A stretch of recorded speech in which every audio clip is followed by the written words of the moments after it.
Hello everyone, मेरा नाम नूर सबा है और मैं आप सबका एक बार फिर से स्वागत करती हूँ हमारे कोरल ड्रॉ की बेसिक टू एडवांस सीरीज़ के अंदर। तो आज की जो वीडियो होने वाली है वो काफ़ी स्पेशल वीडियो होने वाली है, क्योंकि इस वीडियो में हम शेप्स के बारे में बात करने वाले हैं। बेसिकली अगर आप बहुत डीपली इस चीज़ के बारे में सोचते हैं कि हम कोई डिज़ाइन जब क्रिएट कर रहे हैं तो उसमें हमें किस चीज़ों की सबसे ज़्यादा ज़रूरत पड़ती है, तो सबसे ज़्यादा ज़रूरत जो है वो हमें अपने शेप्स की पड़ती है। चाहे वो रेक्टेंगल हो, चाहे वो स्क्वायर हो, चाहे वो सर्कल हो, चाहे वो स्टार हो, क्योंकि शेप हैं जो क्या करते हैं आपकी क्रिएशन को, आपके डिज़ाइन को काफ़ी खूबसूरत बना देते हैं। तो आज हम अपने शेप टूल के बारे में ही पढ़ेंगे। तो हम अपने कोरल ड्रॉ के अंदर आ जाते हैं। मेरा कोरल ड्रॉ पहले से ऑन है, इसलिए मैंने इस पर सिंगल क्लिक करा है। आप इस पर डबल क्लिक करेंगे, आपका कोरल ड्रॉ खुल जाएगा। ठीक है जी। और pick tool, shape tool, crop tool, zoom tool, free hand tool और आर्टिस्टिक मीडिया टूल, हम इन सारे टूल्स के बारे में अपनी प्रीवियस वीडियो में पढ़ चुके हैं। अगर आपने वो वीडियोस नहीं देखी हैं तो आप वो वीडियोस भी देख लीजिए। प्लेलिस्ट जो है वो आप डिस्क्रिप्शन बॉक्स से एक्सेस कर लीजिएगा। ओके, अब हम मूव करते हैं। यहाँ पर है हमारे पास रेक्टेंगल टूल। यहाँ पे बता रहा है, इस टूल का नाम बता रहा है। उस टूल का नाम क्या है? रेक्टेंगल टूल नाम है। और अगर मैं F6 अगर अपने कीबोर्ड से प्रेस कर देती हूँ तब भी मेरा जो है यहाँ पर रेक्टेंगल टूल जो है वो सिलेक्ट हो गया है। ओके, अब मैं पिक टूल ले लेती हूँ। अब हम बात करेंगे अपने रेक्टेंगल टूल की। तो मैंने यहाँ पे अपना रेक्टेंगल टूल लिया और उसके बाद मैंने यहाँ पर एक रेक्टेंगल बनाना शुरू कर दिया। It is totally up to me कि मैं रेक्टेंगल बनाती हूँ या फिर स्क्वायर बनाती हूँ। ठीक है, तो यहाँ पर जब मैंने अपना रेक्टेंगल बनाना शुरू करा तो यहाँ पर हमारा रेक्टेंगल बन गया। लेकिन अगर आप अपना रेक्टेंगल बनाएंगे कंट्रोल की के साथ, ठीक है, अगर आपने कंट्रोल अपनी जो की है वो प्रेस कर दी है तो वो एक कंप्लीट स्क्वायर बनेगा। ठीक है, उसकी जो एजेस हैं, ठीक है, उसकी जो विड्थ और हाइट है वो टोटली इक्वल होगी। उसको आपको फिर दोबारा कस्टमाइज़ करने की ज़रूरत नहीं है। बेसिकली अगर मुझे बहुत सारे टाइम पर एक परफेक्ट स्क्वायर चाहिए होता है तो मैं रेक्टेंगल टूल का इस्तेमाल करती हूँ। बस कंट्रोल की के साथ मैं उसको डील कर रही होती हूँ। ओके, तो अभी मैं कंट्रोल Z कर लेती हूँ। अब हमारे पास रेक्टेंगल टूल है। ठीक है, अब हमें कुछ, जब हमने रेक्टेंगल टूल को अपने सेलेक्ट करा और हमने ऊपर देखा, हमारे यहाँ पे कुछ चीज़ें जो हैं वो इनेबल हो गई हैं। ठीक है, तो मैं पिक टूल यहाँ पे सिलेक्ट कर लेती हूँ। उससे फ़र्क नहीं पड़ेगा, क्यों? क्योंकि वो हमें रेक्टेंगल टूल की ही वैल्यूज़ को दिखाएगा, क्योंकि हमारा जो रेक्टेंगल टूल है वो सिलेक्ट है। अगर मैं यहाँ पे अगर मैं यह कहीं और रेक्टेंगल टूल के बाहर अगर मैं क्लिक कर देती हूँ तो अभी जो हमारी प्रॉपर्टीज़ हैं वो थोड़ी डिफरेंट आ रही हैं। लेकिन अगर मैं रेक्टेंगल टूल को दोबारा से सिलेक्ट कर लेती हूँ तो हमारी प्रॉपर्टीज़ जो हैं वो रेक्टेंगल टूल से रिलेटेड ही दिखाई देंगी। ठीक है, यहाँ पे अगर आप बात करेंगे तो ये आपकी विड्थ की बात हो रही है। फॉर एग्जांपल यहाँ पे 1063 पिक्सल्स जो है इसकी विड्थ दे रखी है। अगर मैं चाहूँ यहाँ पे 200 भी दे सकती हूँ और एंटर कर सकती हूँ तो इसकी विड्थ जो है वो छोटी हो जाएगी। उसी तरीके से मैं यहाँ पे हाइट के साथ भी डीलिंग कर सकती हूँ। मैं यहाँ हाइट को 20 कर देती हूँ और एंटर कर देती हूँ तो यहाँ पे जो इसकी हाइट है वो भी छोटी हो जाएगी। तो मैं भी कंट्रोल Z कर लेती हूँ।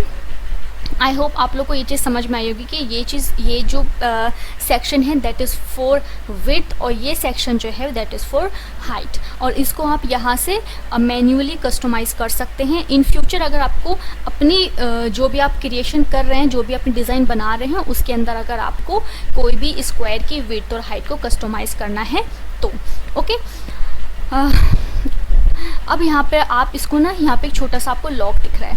अगर आप इसको यहाँ पे लॉक कर देंगे और लॉक करने के बाद अगर मैं अपनी विड्थ और हाइट को चेंज करती हूँ, अगेन मैं इसको 200 कर देती हूँ और एंटर कर देती हूँ, तो आप क्या देख पाएंगे कि मेरी विड्थ और हाइट जो है वो दोनों एक साथ चेंज हो रही हैं। ओके, तो यहाँ पे जो लॉक का जो काम है वो यही है कि यहाँ पे जो मेरी विड्थ और जो मेरी हाइट है वो दोनों एक साथ चेंज होगी।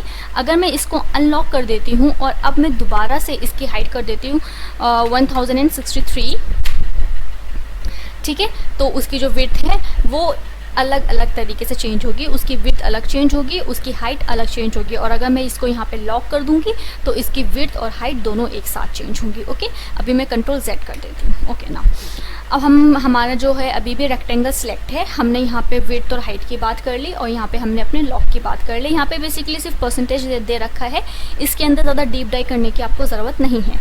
यहाँ पे आपको जो है वो एंगल दे रखा है, यहाँ से आप क्या कर सकते हैं, अपने एंगल को क्या कर सकते हैं, एक्सेस कर सकते हैं, ऑपरेट कर सकते हैं। फॉर एग्जाम्पल मैंने यहाँ पे अभी एक सिर्फ इसको सिलेक्ट कर रखा है। ओके, अभी मैंने सिर्फ इसको सिलेक्ट कर रखा है। अगर मैं इस पर डबल क्लिक करूंगी तो इसके जो पॉइंट्स हैं वो चेंज हो जाएंगे। ये आप पॉइंट देख रहे हैं अलग है, ये पॉइंट आप देख रहे हैं अलग है, और ये जो इसका सेंटर है वो एक अलग तरीके से दिखाई दे रहा है। अगर मैं इस पर इसको पकड़ कर इसको रोटेट कर दूँ तो आप यहाँ पे देख रहे होंगे कि यहाँ की जो वैल्यू है वो चेंज हो गई। तो बेसिकली आप यहाँ से ये आपको इसका एंगल बता रहा है कि ये कितने एंगल पे रोटेट हुआ है। ठीक है, मैं भी कंट्रोल Z कर लेती हूँ। अगर मैं इसको 90 कर दूँ, 90 एंगल, तो आई होप छोटे से छोटे बच्चे को भी पता होगा, तो मैं 90 एंगल पे इसको रख देती हूँ और एंटर कर देती हूँ। तो आप देख सकते हैं कि पूरा 90 एंगल पे रोटेट कर गया। ओके, नाउ मैं कंट्रोल Z कर देती हूँ। ठीक है, तो आई होप अब आपको यहाँ पे जो एंगल का रोटेशन है वो भी समझ में आया होगा। उसके बाद जब मैंने इस पर डबल क्लिक करा तो कुछ और एक्स्ट्रा चीज़ें यहाँ पे दिखाई दी। ठीक है, तो ये जो चीज़ है ये आपका जो रेक्टेंगल है उसकी शेप को थोड़ा सा चेंज करने के लिए इस्तेमाल करा जाता है। फॉर एग्जाम्पल मैंने इसको यहाँ पे पकड़ा और मैं इसको थोड़ा सा आगे की तरफ घुमा कर देती हूँ, तो आप देख रहे हैं इसकी जो शेप है वो थोड़ी सी चेंज हो गई है। ठीक है, बेसिकली इसको हम बहुत ज़्यादा यूज़ नहीं करते, लेकिन जब हमें क्रिएटिव बटन्स या हमें क्रिएटिव छोटे छोटे से बॉक्स क्रिएट करने होते हैं जहाँ पे हम लिखते हैं रीड मोर, एक्सप्लोर मोर, तो वहाँ पे हमें स्टाइलिश बटन जो है वो डिज़ाइन करने पड़ते हैं, तो वहाँ पर इस टूल का काफ़ी ज़्यादा इस्तेमाल होता है। और ये जो है आपका रोटेशन टूल है वो तो आपको समझ में आ ही गया है, कंट्रोल Z, और ये जो है वो आपका सेंटर है। फॉर एग्जांपल अगर मैं सेंटर यहाँ पे रख देती हूँ और फिर मैं इसको रोटेट करती हूँ तो वो इस सेंटर के अकॉर्डिंग जो होगा रोटेट होगा। Okay, control Z। Okay, now again sorry, I hope यहाँ तक कि आपको जितनी भी मैंने अभी तक इन्फॉर्मेशन दी है वो सारी आपको समझ में आई होगी। ओके, नाउ अब मुझे क्या करना है, सबसे पहले हम इसके अंदर ना कलर कर लेते हैं। तो सबसे पहले हम इसके अंदर जब कलर करेंगे तो मैंने इसके अंदर येलो कलर ले लिया है और इसकी एज को हाइड करने के लिए मैंने यहाँ से राइट क्लिक कर दिया है। ओके, मैं रेड कर लेती हूँ क्योंकि वो थोड़ा कम विजिबल है। Okay, now it's good and visible. अब मैं इसको सिलेक्ट कर लेती हूँ। ठीक है, अब मुझे क्या करना है, फॉर एग्जाम्पल मैं इसको कन्वर्ट टू कर्व कर लेती हूँ, क्योंकि मुझे एक चीज़ आपको समझानी है इसलिए मैं बता रही हूँ। Convert to curve, shape tool से रिलेटेड जितनी भी आपकी इंपॉर्टेंट प्रॉपर्टीज़ हैं वो सब कुछ मैं आपको प्रीवियस वीडियो से बता चुकी हूँ। आप प्लेलिस्ट को एक्सेस करेंगे, आपको वो सारी चीज़ें पता चल जाएंगी। ओके, नाउ अभी मुझे क्या करना है, मैंने कन्वर्ट टू कर्व कर लिया और मैं शेप टूल लेती हूँ, यहाँ से इसका एक नोड डिलीट कर देती हूँ। ओके, अब मुझे आपको जो बताना है वो ये है कि मैंने इसको मैंने सिलेक्ट करा है और सिलेक्ट करने के बाद मैं इसको यहाँ पर लेकर थोड़ा सा नीचे ला रही हूँ और मैंने अपने माउस की जो लेफ़्ट की है उसको मैंने अभी तक छोड़ा नहीं है, और मैं जब इस पर राइट क्लिक करूँगी तो इसकी एक कॉपी बन जाएगी। आप कंट्रोल C कंट्रोल V भी कर सकते हैं, मगर कंट्रोल C कंट्रोल V से आपकी जो शेप है वो उसी के ऊपर आएगी। फॉर एग्जाम्पल मैंने इसको सिलेक्ट करा, मैंने कंट्रोल C करा एंड मैंने कंट्रोल V करा, शेप जो है वो बन गई, मगर वो शेप के ऊपर ही थी, वो कहीं और प्लेस नहीं होगी। अगर आपको फॉर एग्जांपल अपने जो छोटे जब आप डिज़ाइन क्रिएट करेंगे तो आपको पैरेलली बहुत सारी चीज़ों को डिज़ाइन करना होगा, तो आप क्या करेंगे, तो आप कंट्रोल के साथ जाएंगे तो आपकी जो भी डिज़ाइन है वो इधर से उधर नहीं होगी। मैं आपको समझा देती हूँ कि मैं बोलना क्या चाह रही हूँ। मैंने फॉर एग्जांपल यहाँ पर एक सर्कल ले लिया है इस तरीके से, और अब मैं ये चाहती हूँ कि जो मेरा सर्कल है वो बिल्कुल इसके बराबर में ही आए। ठीक है, यहाँ पे गाइड्स ऑन है इसीलिए ये आपको दिखा रहा है इसका अलाइनमेंट। मैंने इसको अपना जो लेफ़्ट की है उसको पकड़ रखा है और मैंने राइट की जो है वो प्रेस कर दी है, तो मेरा एक जो सर्कल का है वो क्या बन गया, एक डुप्लीकेट बन गया। तो ये बहुत सारी जगहों पे इस्तेमाल होता है, हर जगह पे हम control C to control V नहीं कर सकते। ओके, अब मुझे बताना क्या था, मुझे ये बताना था, मैंने इसको पकड़ा।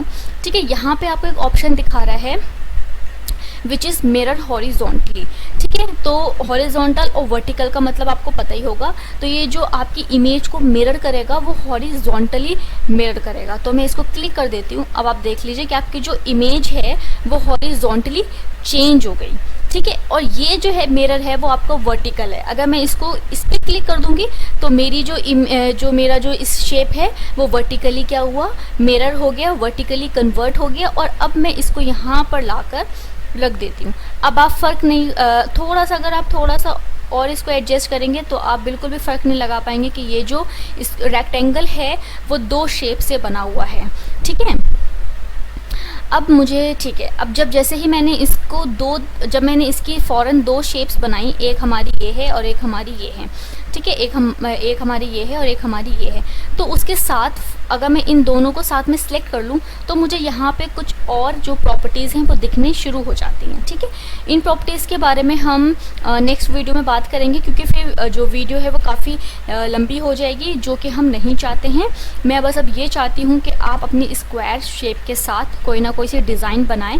छोटे से आप डिज़ाइन बना लें, या फिर आप क्या कर सकते हैं, बॉक्सेस बना सकते हैं, जो 3D बॉक्सेस होते हैं। ठीक है, आप 3D बॉक्सेस बना सकते हैं और हमको कमेंट सेक्शन में बताएं कि आपने वो बनाया या नहीं बनाया, या आपने जब उस 3D बॉक्स को बनाने की कोशिश करी तो आपको क्या क्या प्रॉब्लम्स फेस करनी पड़ी। ठीक है, और अगर आपको ये वीडियो अच्छी लगी है, इन्फॉर्मेटिव लगी है, तो हमारे चैनल को सब्सक्राइब करें और हमारी वीडियो को अपने फ्रेंड्स के साथ शेयर करें, ताकि वो भी इस अपॉर्चुनिटी का फ़ायदा उठा पाएँ। Thank you so much for the watching.